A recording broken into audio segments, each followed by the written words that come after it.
So we have a little time for questions, and I have the same question prepped up for this panel as I had for the previous one, right? And if you remember, that question was, over these past months, what is one learning, one aha moment that really shaped your thinking about this work and perhaps even your whole working group's thinking about the work? So again, I did whisper this question to them ahead of time, so they had some time to think about it. But we can just go down the panel if you want to say, like, what's a moment, what's an aha thing, I think it was on, that shaped the way you thought about this process. Jeff? Yeah, that's a great question. I'm not sure it was an aha or an epiphany, but, even though we had a very diverse group with many different opinions, not necessarily all on the same page, somewhere along the process, we started to coalesce. And I think that is perhaps best exampled by, Joyce had mentioned a recommendation to provide mitigation for highway projects or new transportation projects that would increase greenhouse gas emissions. So at that point in time, it's like, wow, I think we're all on the same page. And ultimately, we did end up on the same page. We had pretty good consensus. Actually, we had true consensus. I think everybody agreed with the final recommendations, even though some folks would have liked to have gone further in either direction. I would say that for me, if I could step outside of the working group for a minute, when we had the December storm, the morning after the storm, our bridge maintenance engineer called me at like 7:10 in the morning. And let me preface this by saying bridge engineers are not known for being drama queens. They are very straight, they're just even. And he got on the phone and he literally was yelling, "Oh my God, Western Maine is Armageddon. I can't get to the bridges. I can't see them.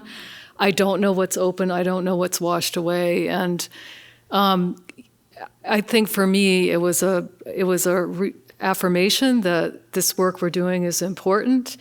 And I think that we have been pretty fortunate that we haven't had more of those storm events, to be honest. And I think that, I often say, I speak a lot of times at transportation events and national events, and they're not always known for being left of leaning. And I say to them, I'm not going to ask you if you believe in climate change, but I am going to ask you, do you think climate's changing? And they all say yes across the country. And so I think for me, we have something to fight for, and whether, we have to take care of our piece of the pie, if you will. And I think it was helpful to go back to the working group, knowing that we were seeing some impacts in the state. Yeah, and before I jump over to Michael, Kate Dempsey had a question about culverts earlier, and I know there's a nice story about culverts in that storm, right? About new culverts and how they performed. Really, both the state and the towns didn't lose a lot of culverts, and especially new culverts. We didn't lose any bridges. We lost some approaches to bridges. Some towns lost bridges, but a lot of the newer culverts that have been built with the newer design standards, which are bigger and wider, lasted. And I think that's something when you talk about getting power companies to homes, EMS services, and people being able to access food and being able to get out, that's a really critical thing, that people can access the road system. And the fish can get through too. Yes, they can. Michael, what's a learning? Similar to Joyce, the series of storms that we had this winter opened my eyes to some additional reasons and for switching to heat pumps and to the benefits of heat pumps, and specifically what I'm thinking of, well, two things. One is we've done a bunch of analysis in the last couple of years about how the heat pumps are performing, the ones that have been put in over the last 10 years. And we're learning more and more that they are performing really well, even at very extreme cold temperatures. We didn't have a very cold winter this winter, but we did the year before. And even when it was negative 16 degrees Fahrenheit, the heat pumps that we had little measuring equipment attached to were spitting out 90-degree Fahrenheit air. So they work when it gets really cold. And now that we know that, we've adjusted our emphasis to being more on people converting their whole home or their whole business to low carbon, high efficiency heat pump systems instead of the alternatives. But what happened in these storms that I hadn't really appreciated as another reason is that a lot of homes were inundated with waters, flood waters. And in some cases, the old oil tanks that are down there in the basement were lifted up off their stands and flipped over and spilled. It's not funny. It's a mess. So we've known that people were kind of excited about getting a little more real estate out back in their basement where they could put other things and not have to have that big clunky oil tank that sometimes is leaking a little bit and definitely is at risk of flipping over if you get too much water down there. And now that we know heat pumps are actually good enough to do the job through the entire winter, especially if you have some little supplements here and there, it's starting to feel like a really viable option to make the whole shift over. So that was a revelation. And avoid that leaky oil tank in the storm. Kathleen? So one of the frustrating things about the buildings working group is a lot of the things that are top of mind for Maine people when you say, talk to me about housing, are not actually the charge of our working group, right? We weren't talking about location of housing. We weren't focused on how much housing is being built. We weren't focused on the cost of housing. And so you have a lot of, well, no, we're not going to talk about that right now. It is important. Other people are working on it, but we're focused on this.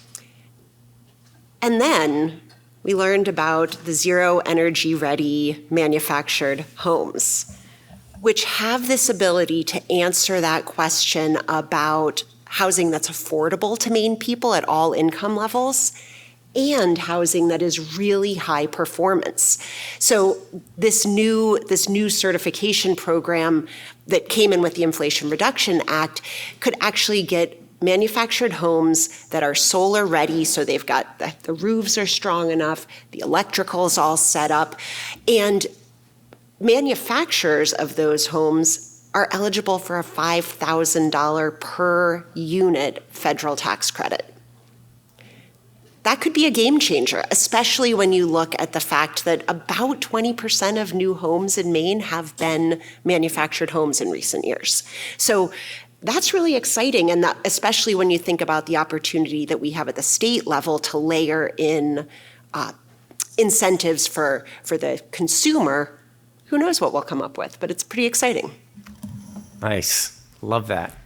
Speaking of exciting, I will channel one of our co-chairs who really was excited about the conversation around load flexibility and demand management. And his aha moment was when 3 different working groups came together and attracted the interest of the federal government to join our conversation, showing that Maine is really leading the way in terms of trying to figure out how to work on these challenging, complex, sticky issues and come up with clear recommendations that not only will help Maine, but will help provide an example for other states around the country. So I think the convening and the coordination that we were able to achieve in this conversation that is new for this action plan. Yeah. Thanks, Selena. My aha moment. Well, I already told you the aha moment was there is no easy solution. We wanted that perfect land use thing that we could deliver up to you all. But I would say in our conversation, we talked about examples of many, many communities in Maine who are slogging, and I'm sure all of their select board members and city councilor members have, marks on their back because they're doing this work. They are figuring out how to site, quality affordable housing in Madison, Maine for employees in a way that is walkable to work. We have communities who who have made decisions about how to site renewable energy in a responsible way, and they should be really proud about the way they've planned for it. We have communities who are now thinking about these coastal storms, and we were just down in Stonington, where they're thinking about the land and the working waterfront land assets the community has, and what happens if they are lost to private ownership and turned to summer homes. How do they deal with year-round people who are, living in homes that may not last in the next storm? Same kinds of conversations they're having in riverfront communities in Western Maine. Joyce talked about the storms that hit really both parts of the state. So the aha moment is that we are dealing with these land use issues, and we have an opportunity to take the examples of towns who are doing the hard work to plan and doing it well, and share those examples with the rest of the state. It may not convince everybody, but we actually think that kind of actual, this town is doing it and it's working for their town, and sharing it with other towns who might be skeptical, we think that could make a big difference. That's wonderful. All right. They've put the lunch out in the back, so we're all like scenting this like wafting flavors of your impending lunch. So I think we should stop here. We're not going to do questions. I want to say a big thank you. Before we do, let me make sure you know when to come back. Oh wait, we have a video. Can we send them off? We do have a video. Hang on one second. And after that video, we're going to come back and we're going to start at 12:50. All right. So 10 minutes before the hours when we're going to start up. Before we do the video, I want to do a big thank you to this panel. So thanks, everyone. Good job, panel. Okay, so before we break for lunch, there is a video. And Hannah, can you introduce it? Yes, sure. Yeah. Since we like to inspire you, and it is always good to see the good things happening in the world, I wanted to feature this new Climate and Me project that the Maine Climate Council, Amara Fiji, our awesome rock star youth member, Abigail Hain in our office, and lots of other folks collaborated on how we engage young people in climate challenges, in climate careers, in ways to make a difference, in a way that is inspiring in what can sometimes be an overwhelming issue, but how do we think about how to engage young people across the state? I think this is just another opportunity. Lots of good shout outs to our youth members of all of our working groups and task forces. You'll see some of them featured in this video. I would just encourage you all, after watching it, to go check out the Climate and Me website, which you can find out at mainewon'twait.org, and share this. I think it's probably going to be inspiring to all of you, not just young people, but certainly I think it's a tangible and thoughtful way to think about how all the differences young people are making in our state on this issue right now. So with that, let's watch the video. See up the video. Yeah, panelists, you're welcome to get down in your chairs to be able to see it, because up here you can't see a thing. But yes, tech folks, if you want to run the video, that'd be great. Our world can change like in a second. I don't want to be silent, and I want to speak up. My passion for climate justice started when I was really young. My dad's always talking about it. This is a place that I've grown up. Personally, I want to stay in Maine. I don't want to lose these places. I want to fight for them. So great to see everyone here on such a gorgeous day. The state of Maine's youth is really energized and ready to take action on so many things. Anybody can get involved on some level to personally invest themselves in creating a better future. My end goal would be in city planning, looking at how we can implement sustainability in our everyday lives. I've been an entrepreneur my whole life. Heat pumps are the most efficient heating source. They're ultimately helping our environment. I feel like we talk about statistics a lot when we talk about climate change, and I really wanted to turn statistics into stories, which led me to writing my debut novel, Changes in the Weather. Young people will be the leaders of these communities soon enough. I think a lot of adults think they listen, and they don't listen actively, and that's something I feel really passionate about, is this intergenerational collaboration. I'm a youth rep on the Maine Climate Council's Coastal and Marine Working Group. During my first meeting, one of them said something to me that really stuck out. They said that my presence there reminded them of the urgency of the situation. It's important for our generation to get involved with climate change because we're the ones that are going to be living in this environment for years and years to come. The youth voice needs to be centered in this discussion. We have a lot of creative things to share. Maine is a leader in climate action nationally and internationally, and young people in Maine are also leaders.